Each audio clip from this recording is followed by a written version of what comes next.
Do.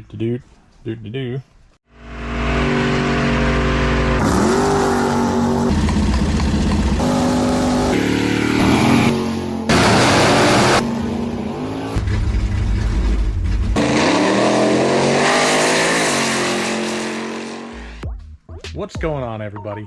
How's everybody doing? Yeah? Good? All right. Welcome back to the channel. I am T. I am your host. Welcome to T's Good Times Garage. We are hanging out in the garage. We are knees deep, probably more so, in projects. The Dart kind of needing to be my focus.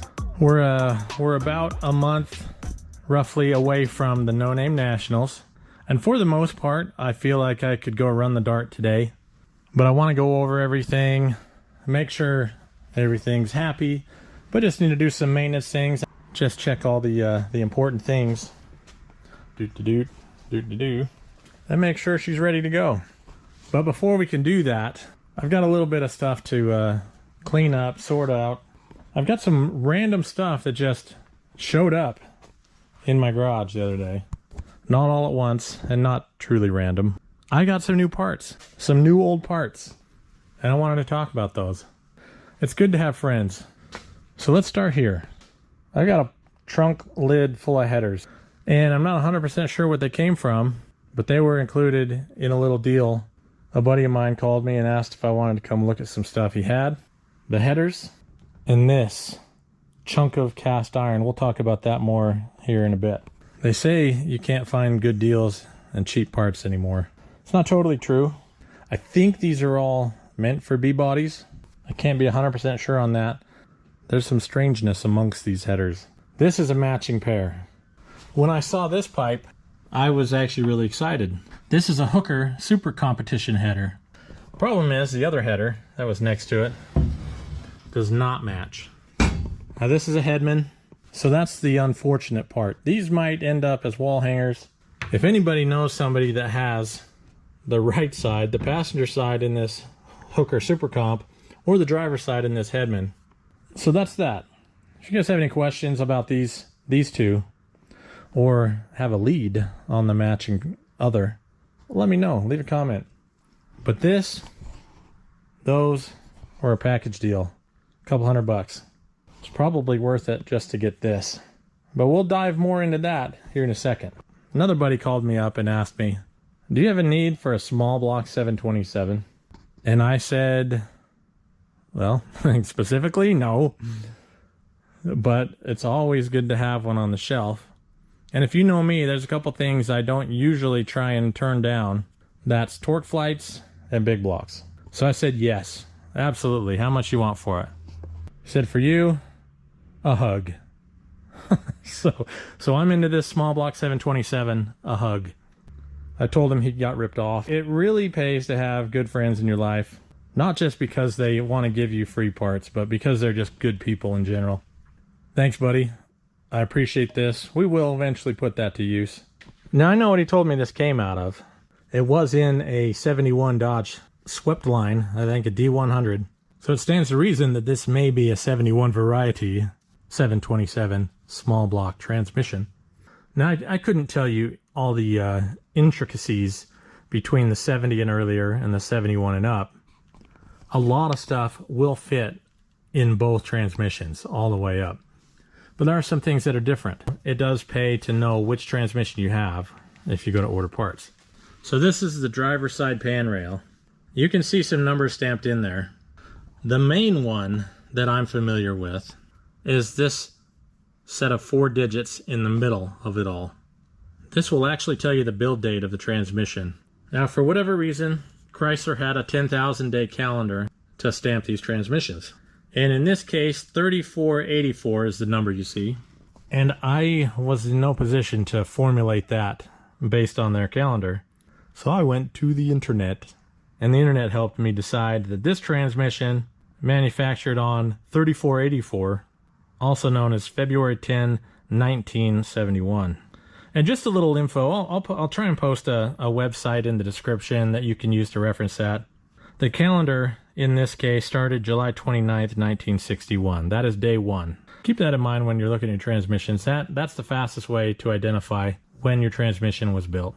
This number here, I did find some information on that as well, but this identifies the style, the type of vehicle that this transmission was in. This number, PK3496938, indicated trucks and vans, small block, 1971. But so we know we have a 1971 version 727 Torqueflite. When I go to use this, I would probably freshen it up at that point and order parts based on the 1971 build date. And now the moment you've all been waiting for. What's this pile of crap sitting in front of me? Well, I'm going to tell you. A fair amount of information can be found about this engine block by looking at the side and the numbers cast into the side of it. So we have a day shift block, casting number here ending in 6430. Well, we know that's a 440. The -5, if you were curious, is basically a casting revision kind of a number, the 5th revision. And of course a cast date, September 16th of 1971, this block was actually cast.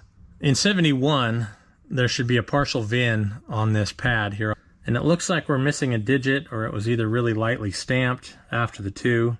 If I'm not mistaken, the 2 indicates the year that the vehicle was that this went into, or 72. And then the next digit would have been the plant it was cast. And the sequence number of the VIN on the last 6 digits. And if we step up here to the pad on the front of the block, this will also indicate what this engine is. And you'll see it says H440. The H is an indicator of the year of the vehicle this engine went into. If I'm not mistaken, H indicates 1972. So those are the things we know. Now, I don't know a whole lot of the history on this one.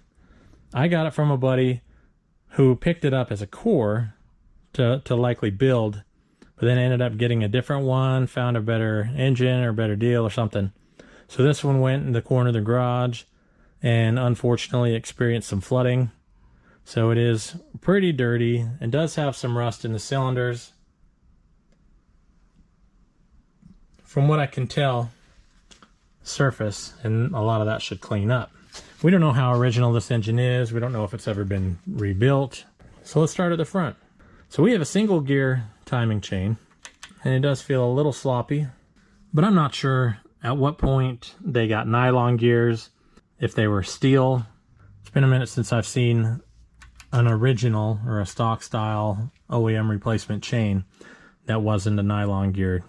This one, steel all the way around. So there's a good chance this thing's been messed with at some point. One of the easiest indicators at this point, let's get a rough measurement. We can see if this thing's been bored over or not.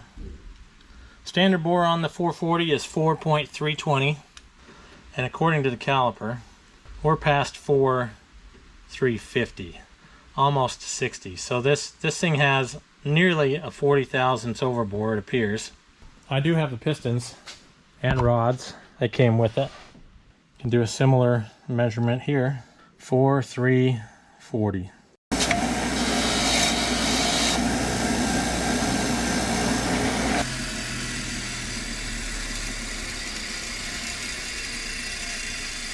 Doesn't appear to be any markings cast into the piston. Does look like we're 30 over so far everywhere. This block's had an overbore before. Looks like at least 30, and a cast replacement piston. Engine forensics is fun. At the minimum, I've got myself hopefully a decent set of stock replacement rods. Maybe we'll clean this one up and make a budget beater out of it. Have to put new rings on it, that's for sure. There is a camshaft in there. Looks like a little bit of a rust situation on the cam lobes in some cases. It's probably okay back when it was pulled. One lifter managed to stay in through all the journey that this block took. And it was probably good. At least that one. It's an oil pump cam gear. Oil pump drive. That's really on there. It's not wanting to come out too easy. And I'm not trying to tear this thing down by any means. I'm going to flip this sucker over. We're going to look at the crank. Another indicator of potentially having been worked. we're pretty for sure at this point that this thing's had a build at some point. This block has the deeper freeze plugs in it. Pretty sure that never happened from the factory. But when I got it, some of the main caps had been loose and in weird places. As you can see, I have number 2 in my hand, but it sits in number 4 slot. The main caps, all except number 5, had been pulled, I guess, to check bearings and whatnot, see how the crank looked. Big block Mopar, the caps are numbered from 1, 2, 3, 4, 5. I'm looking at the bottom of the block, numbers pointing to the pan rail, which would be the driver's side of the block. And you can confirm that by looking at the groove for the bearing. It matches up on the driver's side of the block. I'm not going to pull all of them. There's a couple, these ones that are loose will look. This was the number 2 main. See a nice little line down the center of the bearing. Number 1, well, yeah, we need the bearing. Similar thing, looks like contamination. If this were a factory bearing, you'd see a date stamped in it, somewhere in the neighborhood of the casting date of the block. We've already seen oversized pistons, potentially a replacement timing chain. This bearing has a cast date of 3 of 87. It's already undersized. So this engine definitely had a rebuild at some point in its life. Appears to be around 1987. This is honestly the first bearing I've ever seen that didn't have a date stamped into it. Looks like Federal Mogul 2320 CP. I'm guessing that's what the FM is. And then 010 US. So this one also 10 under. Looks like the crank got a 10 under size all the way around. Somewhere along the line somebody built it. And for me, I'm not enough of a VIN to be able to tell what it came out of. But it did come with a pan. And looking at that, that is either a truck or a motorhome pan. But I was trying to find also some indicators of cast or forged crank. One of the easiest ways to identify is an indicator in the casting flash. Now the forged crank, we're looking for some wide parting lines. Now this one's somewhat narrow on this side, but this side appears to be wider. But this back throw has a pretty wide parting line there. One of the other indicators are the throws of the crank. Are they more square or are they rounded? They appear to have a rounded edge. 71 should have had a forged crank, and we're seeing rounded edges. So if you see something different, let me know in the comments. I'm seeing forged crank, another positive. One of these days I'm sure I'll use it. The point of all this, my friends, is hopefully to teach you a little bit about identifying that random big block you may have gotten from a guy, or how to tell what your Torqueflite is, and really just to tell you all that I appreciate you. I appreciate you watching, and just to let you know, it's good to have good friends, and it's good to be a good friend. Anytime somebody does something cool like this for me, makes me want to be a better dude. Oh man, they didn't chamfer the oil holes on the crank. Friends, how many of us have them? Friends, ones you can depend on. Sorry about that. I appreciate my friends. I appreciate you. I thank you for watching. Stick around as we do other things. This whole circle of mess. How do you like my corduroy rags? Anyway, Free 83. The piggy bank horsepower build. We're working on that. There'll be another video out here, hopefully pretty soon with that. The Dart. We are going to the No Name Nationals. The Dart is going with us. And of course, as time allows, we'll tear down this old 440 that started knocking in the Charger. Figure out why it started knocking. See if it's going to be an expensive build. Hopefully not. And somewhere along the line, we'll do something with this discount 440. Maybe another budget build in the future. Friends, how many of us have them? Friends. Get yourself some friends. If you want to have good friends, be a good friend. Thanks for watching, everybody. Thanks for sticking around as we talk about these friendly parts. You guys take it easy, and we'll see you on the next one. How many of us have them? Friends.